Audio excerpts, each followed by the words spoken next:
Well, good afternoon, brothers and sisters. Brother Bill here with another Sunday sermon.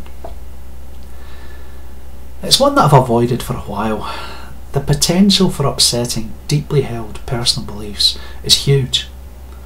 And let's face it, there's enough rude arseholes here on YouTube setting out to do exactly that already. Yeah, we don't need another one. Thing is, the subject keeps coming up in comment threads here on my channel and on the channels that I subscribe to. I think I really ought to stop avoiding the issue and just run my colours up.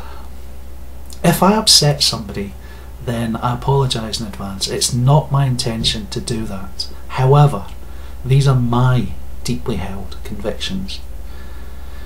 The issue that I'm talking about is the conflict between education and religion.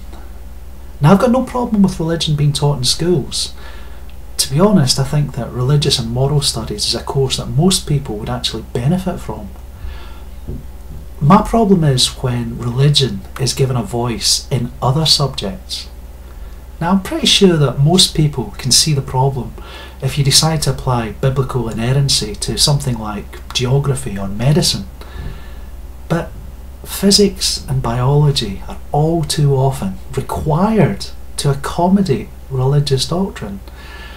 There's even a feeling that people should be given the alternative religious view of biology so that they can make their own mind up. People, there is no alternative view. There is science and there is religion. One is based solidly and apolitically in reality. The other one deals with esoteric issues like theology and philosophy, and it's got a strongly political aspect. The two are not interchangeable, and they are definitely not equivalent. I'll use Christianity, but the same arguments can hold true for just about any religion. A literal interpretation of the Bible will buy you perhaps 4,000 to 6,000 years, and it will take you back to a demonstrably false creation myth. Science has discovered that the universe is 13.772 plus or minus 0.059 billion years old. That's not a small difference. There's no evidence whatsoever to support the notion that the biblical account might be even close to reality. The biblical is not an alternative view, it's an incorrect view. Now, most Christians have already accepted that this is the case. The Bible shouldn't be taken literally. Its truths, and there are plenty in there, are theological and philosophical, not scientific and not historical. Let's get this point clear from the start. Every single word in the Bible can be metaphorically true without affecting reality one iota. But a great deal of what's written in there simply cannot be literally true. Now, this isn't a matter of faith, it's a matter of reality. We have a multitude of ways to demonstrate this. Now, if you insist that your faith transcends reality, well, of course, feel free to believe that, but don't insist that your faith should be used to teach in disciplines where vigorous attention to reality is a core tenet of the subject. History, geography, science has got no place for religious fundamentalism.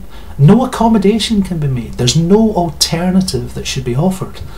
Events either happened or they didn't happen. The world is a certain shape and it behaves in a certain manner. Its spatial differentiation, the distribution of phenomena that occur on its surface, are not subject to religious dogma, and they shouldn't be taught as if they are. Science seeks to describe reality. Now, religious interpretations of that reality have no place in the classroom or in the laboratory. It's a particular problem in the United States that the teaching of evolution is astonishingly politicised. The religious right seem to believe that it can be legislated out of existence. Even the general public seem to think that creationism is a viable alternative. And we're at the situation where the most developed nation on earth is in danger of banning a scientific discipline on religious grounds. This is incredible.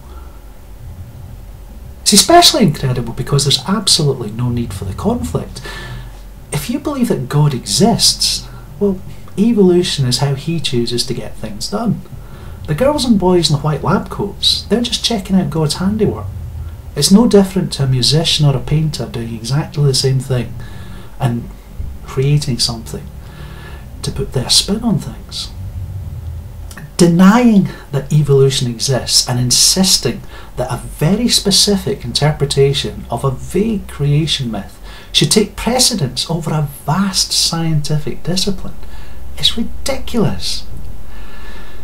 Arguments about semantics and plays on words, it's only a theory.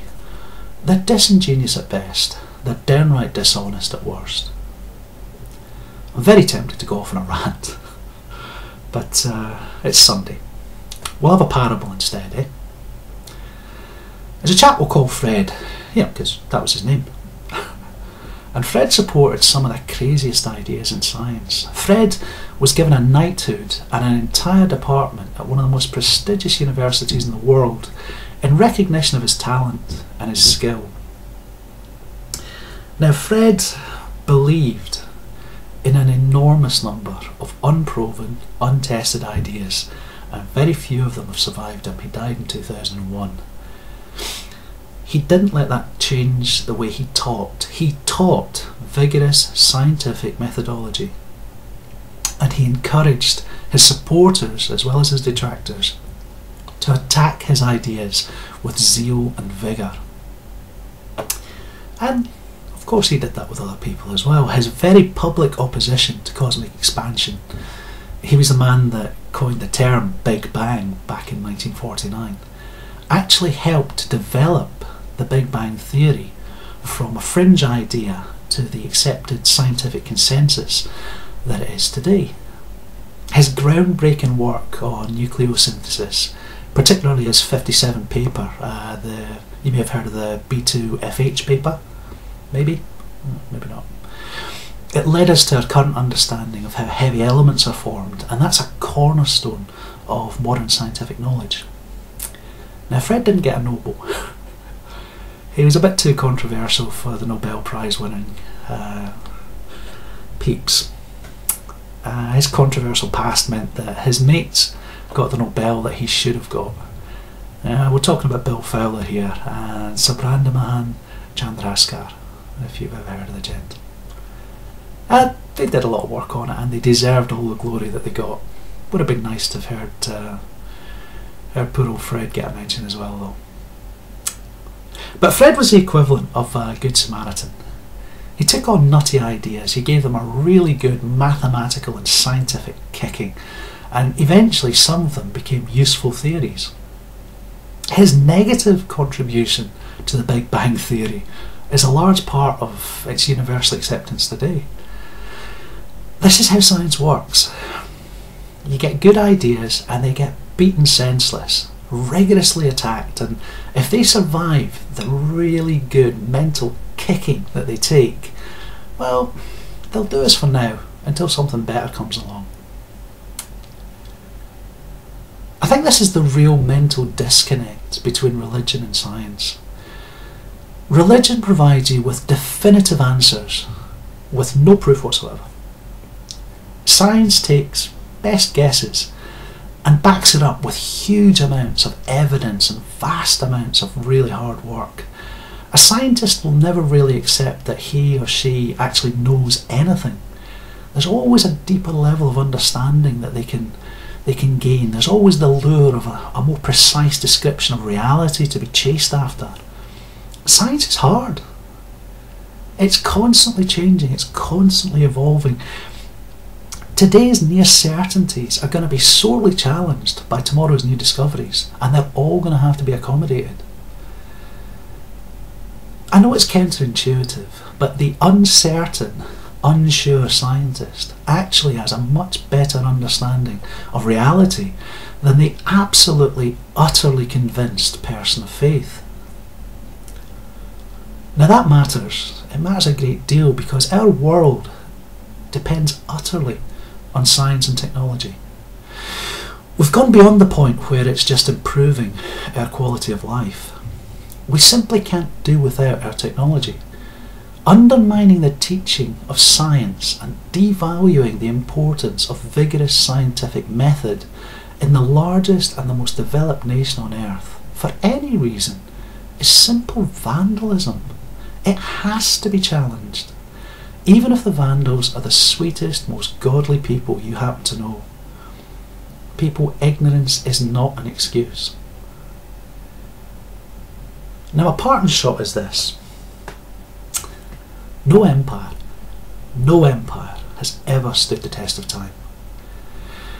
Undermining the very basis of Western civilization, our modern empire, because you're too proud to accept that your interpretation of your religious faith might not necessarily be consistent with reality, is putting everyone's children's future at risk.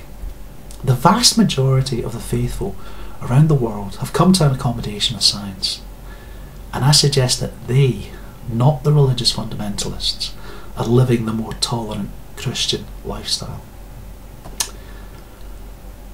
Here endeth the sermon.